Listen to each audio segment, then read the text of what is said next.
ক্যাফের এক কোণার টেবিলে মুখোমুখি বসে আছে মেহরাব ও সাবিহা। কফি ঠান্ডা হয়ে গেছে, কিন্তু তাদের দুজনের কথাবার্তার ভেতর জমাট অনুভূতির উত্তাপ গাঢ় হয়ে আছে। তুমি কি চাও মেহরাব? আমি তোমার জীবনে থাকি, না তোমার মা খুশি থাকেন? সাবিহা চোখে চোখ রেখে প্রশ্ন করল।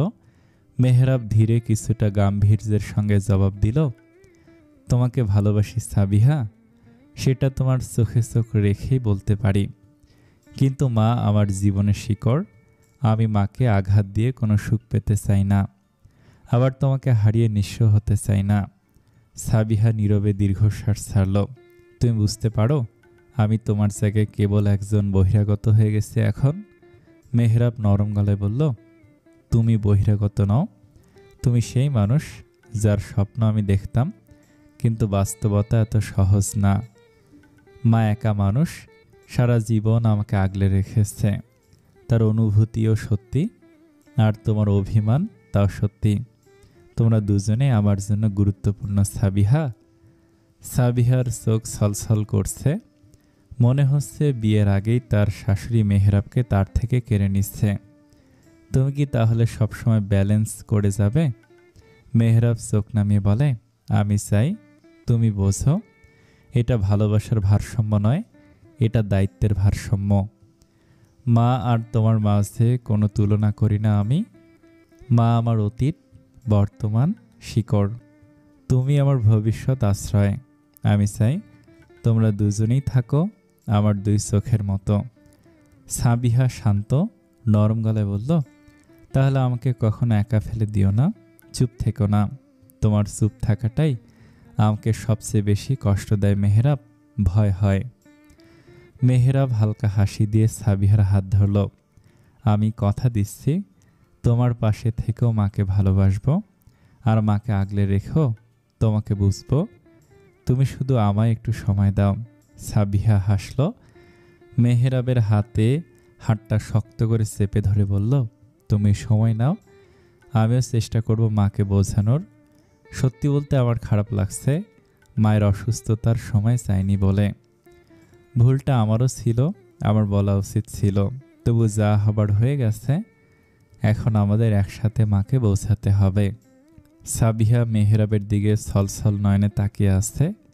মানুষটা তাকে কতটা ভালোবাসে ভাবলেই কতটা শান্তি লাগে সাবিহার। মেহরাব সাবিহার হাতে আলতো করে ঠোঁট ছুঁয়ে দিল। মেয়েটা আশেপাশে তাকে লজ্জায় মাথা নিচু করে ফেলল। সাজেকের রাত অন্যরকম, দিনের তুলনায় অনেক শান্ত, নিস্তব্ধ। পাহাড়ে রাত নামলে সঙ্গে সঙ্গে তাপমাত্রা কিছুটা কমে যায়, বাতাস হয়ে ওঠে ঠান্ডা আর স্নিগ্ধ। চারিদিকে সবুজ পাহাড় ঘেরা, আর মেঘে ঢাকা উপত্যকা অন্ধকার মিলিয়ে যায়। শুধু আশেপাশের কটেজগুলোর আলো জ্বলে থাকে। নরম হলুদ আলোয় জায়গাটা আরও মনোরম লাগে। রাস্তাঘাট ফাঁকা হয়ে যায়, মানুষের কোলাহল কমে আসে, মাঝে মধ্যে ঝিঝি পোকার ডাক শোনা যায়, আর দূর পাহাড় থেকে আসে শস্য করে বাতাস বইবার শব্দ।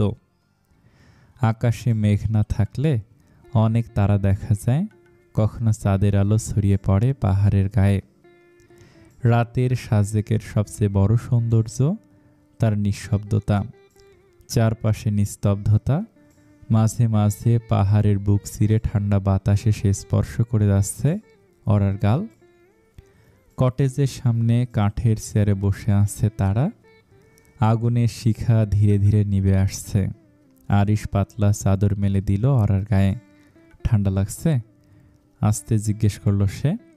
ওরা মাথা নাড়িয়ে বলল, ঠান্ডাটা ভালোই লাগছে, জানেন, কতদিন পর এমন নিঃশব্দ কোনো জায়গায় এসেছি। আরিশ মুচকি হাসল। ওরার নাকটা চেপে দিল একটু। এরপর থেকে প্রতি মাসে বিভিন্ন জায়গায় ঘুরতে নিয়ে যাব ডার্লিং। ওরা বেশ খুশি হলো। বলতো, ঘুরতে যেতে ভীষণ ভালো লাগে। তাছাড়া এমন প্রকৃতির মাঝে শুধু আমি, আপনি আর এই মেঘ, মুহূর্তটা ভীষণ সুন্দর। আরিশ চুপচাপ ওরার দিকে তাকিয়ে থাকলো কিছুক্ষণ। তার চোখে ধরা পড়ল এক রাশ প্রশান্তি। ওরার মিসক্যারেজ হওয়ার পর থেকে আরিশ কখনো তাকে এতটা হাসি খুশি দেখেনি। প্রকৃতির সান্নিধ্যে এসে মেয়েটার যেন হৃদয় দোলা লেগেছে। তুমি জানো ওরা, এই পাহাড়ে না এলে আমি কখনোই বুঝতে পারতাম না তুমি এতটা প্রকৃতিপ্রেমী।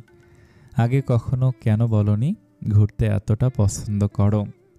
ওরা চাদরের ভেতর থেকে হাত বের করে ধীরে ওর হাতটা ধরল। ঠান্ডা হাতের উষ্ণ ছোঁয়ায় আরিশ একটু কেঁপে উঠল। পাহাড়ি অঞ্চল, সন্ধ্যার পরে হালকা ঠান্ডা পড়ে। এমনি বলা হয়নি কিংবা বলার মতো পরিস্থিতি ছিল না। সব সময় তো আপনি এমন ছিলেন না। শব্দগুলো এসে আটকে গেল অরার গলায়। আরিশ ধীরে অরার চোখে চোখ রেখে বলল, আমি তোমার ভালোবাসার অভ্যাসে বাধা পড়েছি হামিংবার্ড। আগের মুহূর্তগুলো যেমন মিথ্যে নয়, তেমনি এখনকার সময়গুলো মিথ্যে নয়। এখন তুমি বলতে পারো তোমার মনে যা আছে সব। তোমার অভিমানও এখন আমার প্রিয়। তোমার চুপচাপ বসে থাকাটা আমার কাছে শব্দের মতো স্পষ্ট। ভালোবাসি রাগীভূত। আরিশ অরাকে গভীরভাবে জড়িয়ে ধরে কপালে ঠোঁট ছুঁয়ে দিল। I love you too darling. এখন চলো। কোথায়? রুমে। আরিশের ইশারা বুঝতে অসুবিধা হয়নি অরার। খারাপ লোক একটা। খারাপ লোক কতটা খারাপ হতে পারে দেখাচ্ছি, চলো। একটু দূরে কাঠের গায়ে ঝুলে থাকা বাতিটা কাঁপতে কাঁপতে নিভে গেল। রাতের নিস্তব্ধতা গাঢ় হয়ে উঠল। তারা উঠে দাঁড়ালো। বারান্দার কিনারায় এসে দাঁড়ালো পাশাপাশি। নিচে ছড়িয়ে থাকা মেঘের ঢেউ যেন একটা বিশাল সাদা সমুদ্র। দূরে কোথাও জোনাকি জ্বলছে। আরিশ এক হাতে অরাকে জড়িয়ে নিল। মাথাটা ওর কাঁধে রেখে অরা চোখ বন্ধ করল। এই মুহূর্তটা রেখে দিতে ইচ্ছে করে। ফিসফিস করে বলল অরা, রেখে দিয়েছি তোমার চোখে। তুমি যখনই ক্লান্ত হবে ফিরে এসো এই স্মৃতিতে। আমি থাকব ঠিক এমন করে। উত্তর দিল আরিশ। অরা কিছু বলল না, শুধু বুক ভরে শ্বাস নিল। আরিশ তাকে কোলে তুলে নিয়ে রুমের দিকে এগোলো। পাহাড়ি রাতের নিস্তব্ধতায় যেন হঠাৎ তাদের ভালোবাসার সাক্ষী হয়ে গেল। ভোরবেলা কটেজের জানালার পর্দা সরিয়ে সূর্যের আলো আস্তে আস্তে ঘরে ঢুকছে। সেই আলোয় অরার মুখটা যেন এক টুকরো শান্তির ছবি হয়ে গেছে। সে এখনো ঘুমিয়ে, হালকা নিঃশ্বাসের শব্দে স্পষ্ট। চুলগুলো এলোমেলো হয়ে কাঁধে ছড়িয়ে আছে। ঠোঁটে শান্ত এক হাসির রেখা। আরিশ ওকে দেখছে নীরবে, স্থির হয়ে। রাতের আদরের কোমলতা এখনো ছড়িয়ে আছে ঘরের কোনায় কোনায়। তাদের শরীরের মাঝখানে রাখা কাপড়ের ভাঁজেও যেন লেপ্টে আছে অরার ফিসফাস আর আরিশের বুকের উত্তাপ। তাদের ভালোবাসা রাতের আধারে বলা হয়েছে, কিন্তু তার প্রতিচ্ছবি এই সকালেও রয়ে গেছে। আরিশ ধীরে অরার গালে হাত রাখে। অরা চোখ মেলে তাকায়। চোখে ঘুমের রেশ, তবু গভীর তৃপ্তি। সকাল হয়েছে। ফিসফিস করে জিজ্ঞেস করল অরা, ইয়েস ডার্লিং। অরা কিছু না বলে আরিশের বুকের কাছে মাথা রাখে। কিছু মুহূর্তে এমন থাকে যেখানে শব্দের দরকার হয় না, শুধু নীরবতা দিয়েই ভালোবাসা যায়। আপনি কখন উঠলেন? যখন তুমি আমার ঘাড়ে কিস করলে তখন। চমকালো অরা।